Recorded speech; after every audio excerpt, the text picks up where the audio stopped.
BP tablets వేసుకుంటున్నా కూడా BP కంట్రోల్లో ఉండకపోవటం, కాళ్ళు చేతులు తిమ్మిర్లు, అలసట, నీరసం కనిపిస్తున్నాయంటే దీని అర్థం పొటాషియం డెఫిషియన్సీ కావచ్చు. పొటాషియం మన శరీరంలో కండరాలు సరిగ్గా పనిచేయడానికి, నరాలు సిగ్నల్స్ పాస్ చేసుకోవడానికి, హార్ట్ బీట్ స్మూత్ గా ఉండటానికి, బీపీ బ్యాలెన్స్ చేయడానికి చాలా ఇంపార్టెంట్. పొటాషియం ఎలా పనిచేస్తుంది అంటే బ్లడ్ వెజల్స్ ని రిలాక్స్ చేస్తుంది, హార్ట్ రిథమ్ ని స్టేబుల్ గా ఉంచుతుంది, ఎక్స్ట్రా వాటర్ ని యూరిన్ నుంచి బయటికి పంపించేస్తుంది, సాల్ట్ ఎఫెక్ట్ ని బ్యాలెన్స్ చేస్తుంది.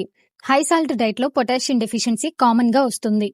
యావరేజ్ గా పర్ డే మెన్ కి 3400 mg పొటాషియం అవసరమైతే ఉమెన్ కి 2600 mg పొటాషియం అవసరం అవుతుంది.